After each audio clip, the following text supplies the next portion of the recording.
Jorge, una pregunta. A mí me interesa también porque creo que a la audiencia también le interesa. Cuando entramos un poco más en profundidad y me imagino a tú dando equity a estas dos personas, el primer día que organizáis un poco los departamentos y marcáis los roles, está CTO, toda la parte tecnológica, ¿no?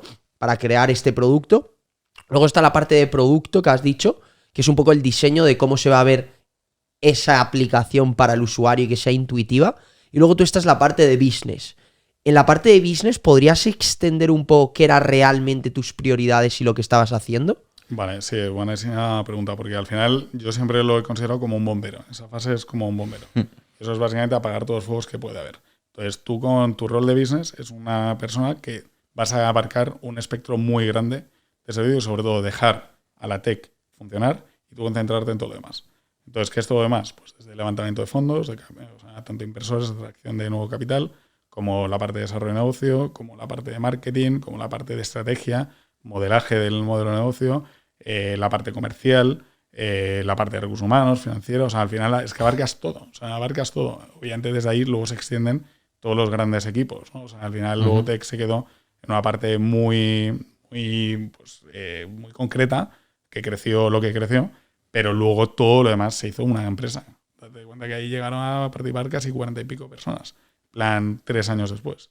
Y en el primer paso, o sea, en un inicio, cuando tienes que levantar una empresa y empiezas, en la parte de business, ¿cuál dirías que son las funciones prioritarias? Porque me imagino, tú estás en tu casa, vale, ya tengo mi CTO, ya tengo mi socio de producto que se está encargando de todo el diseño de cómo se va a ver.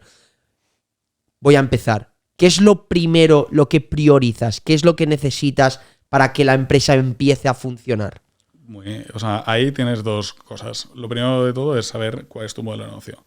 Entonces, sabiendo tu modelo de negocio, defines a dónde tienes que atacar. Vale. En ese caso era un B2C, que era una compañía en la que tenías que traer tráfico a esa plataforma y nutrir ese marketplace, tanto oferta como demanda. Entonces, al final, mi primer foco era, voy a tirar en ese momento de Google, a llamar a N número de fontaneros, pintores, reformistas, y yo a puerta fría llamarles para decirles que hay una aplicación que se llama Jobin, que te vengas aquí y tal, no sé qué. Y tal. Y luego, por el otro lado, empezar a crear la estrategia de traer tráfico de un particular que quiera pintar su casa. O sea, a mí en ese momento, a nivel de B2C, era intentar dar respuesta a eso y crear el primer movimiento. Vale, una pregunta. O sea, vosotros, el modelo de negocio, supongo que al ser una aplicación que conecta a dos partes, os lleváis una comisión por ponerles en contacto y así es como ganáis dinero.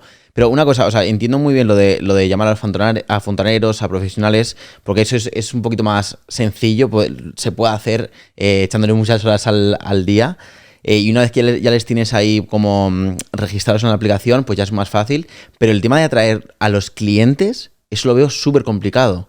¿Cómo lo hiciste eso? Pues ahí fue a través de redes sociales. Redes sociales, sí. Vale. Empezamos por redes sociales a hacer pequeñas campañas de marketing con el dinero que ahí sí que era padres, tal.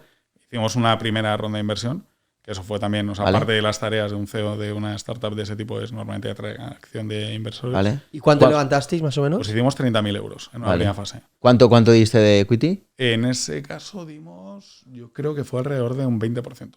Vale. 20%. Vale, estaba valorada en 150.000. Sí, era en ese momento muy pequeñito. Entonces estaba genial. Vinieron padres, amigos, tal, algún loco. Y con eso empezamos a hacer las inversiones. Sí. Los llaman, ¿no? Family Fools and Friends. Sí, sí. Family Fools and Friends. Y empezamos así, con las Triple F y tal. Invirtieron la primera oficina, que era un garaje. Bueno, era mi casa que teníamos ahí en Torre, no sé qué tal. Y ahí trajimos pues, a un community manager, a alguien que sabía un poco de marketing y a funcionar. Pero eso nos duró muy poco. O sea, realmente eso nos duró muy poco. Entonces ahí fue cuando empezamos a meternos realmente a levantar pasta de verdad. Y eso fue bastante exigente. O sea, yo llegaba a tener que el 80% de mi tiempo, en ciertos momentos, era levantar fondos. Con un nivel de estrés que no os podéis imaginar por el hecho de que sabías que si no levantas ese dinero, al día siguiente cerrabas. O sea, era una carrera constante. O sea, de básicamente ver cuánto tiempo tienes hasta que te mueres. O sea, era muy agobiante esa parte. ¿Cuáles serán tus acciones? O sea, ¿cuáles serán tus acciones en un día a día para que la gente pueda entender y yo pueda entender para levantar inversión para la empresa? Vale, normalmente, o sea, esto lo he aprendido a base de muchas leches porque lo que hacía en esa época ahora no lo haría porque empatizaba demasiado con ese proceso. Pero lo mejor es, como todo, un proceso comercial es un CRM. O sea, tú tienes un funnel de conversión de ventas, pero en este caso es convertir inversores. Entonces, normalmente, o sea, si yo ahora, cuando hemos levantado más dinero y tal, plantas una lista de inversores perfectamente mapeados. ¿Que dónde los encuentras? A través de internet, a través de distintos pues, contactos, tal, vale. Lo que sea, y los tienes mapeados en una fase que nosotros lo llamamos potential targets. Entonces, a partir de ahí, empiezas un proceso muy estructurado, como si vendieras un SaaS a B2B. Vale. Plan, pues primer contacto, impacto en LinkedIn, impacto por mail, tal. Y vas avanzando. Así hasta que tienes la primera reunión, luego vas a comité pasa luego al comité, o sea, más del comité de inversión, pasa a que realmente se apruebe la operación. Una vez aprobada, pues todo lo que es el pacto de socios, negociación de las cláusulas, bla, bla, bla. Todo lo que es un proceso. Y era así, tío. O sea, es que literalmente es como todo. O sea, yo creo que levantar dinero, si ahora me lo preguntaras, exactamente igual que cerrar un acuerdo comercial con un cliente. Exactamente el mismo proceso. Y es lo que tienes que dedicar mentalmente. Porque yo en ese momento el problema es que básicamente cada uno de esos era como un proyecto. Entonces, el gasto mental que tenías en cada uno de esos era enorme. Porque, tío, estar expuesto al no es jodido. Y cuando encima ese no es que te quedas sin caja y tienes que cerrar la empresa, hostia, tío, tienes mucho impacto negativo en la cabeza todo el día, pum, pum, pum, pum. Entonces, al final esto es como todo, tío. Coges una pipeline, cuanto más grande, la ley de los grandes números, tío. Cuanto más grande esa pipeline, más probabilidades hay. Porque ahí es un ratio de conversión. Entonces, ahora mismo, pues la única solución sería coger una lista de 500 inversores y ponte a llamar uno detrás de otro. Y uno caerá. Y una pregunta, ¿el proceso de duración en el momento que tú haces el potential targets y luego ya contactas uno por uno hasta que consigues la inversión final, más o menos cuánto tiempo es? Pues alrededor de 6 meses, diría. O sea, pero 6 meses y no vas uno por uno, es decir, vas entre todos a la vez. Tienes reuniones a sacos y en esa época además había mucho presencial, viajes. O sea, yo, tío, tenía un día que salía a Madrid, me iba a Coruña, de Coruña me iba al País Vasco, luego me iba a Barcelona y luego volvía. O sea, eran dinámicas... Haciendo el pitch uno por otro. Sí, eran dinámicas muy, muy estrictas. Hostia, ¿y cuánto llegaste a levantar con eso? Pues al final fueron 2 millones y pico. 2 millones y pico a una valoración de... Pues llegó a tener valoración de 6, en plan creo que fue el segundo. Vale. Claro, vendiste más de un 30. Sí. Pero vale. fueron 3 años al final lo que duró todo. O sea, estamos hablando que ya teníais la minoría de la empresa, porque entre la primera ronda de inversión más luego este 30, o sea, estamos hablando que tendréis como un 30% de los socios o incluso menos. Yo tenía, o sea, lo que me movía era apenas un 13%. Ostras, o sea, te habías diluido mucho ya. Eso. Tú personalmente. Yo tenía un 13%. Vale. Y una pregunta que me entra curiosidad. Cuando haces este tipo de negocios, cuando tienes que levantar tanta pasta, tú como socio, legalmente puedes firmar un contrato, porque no tengo ni idea, por eso te pregunto, de que aunque tengas el 13, tú tienes el poder de decisión sobre la empresa. Sí.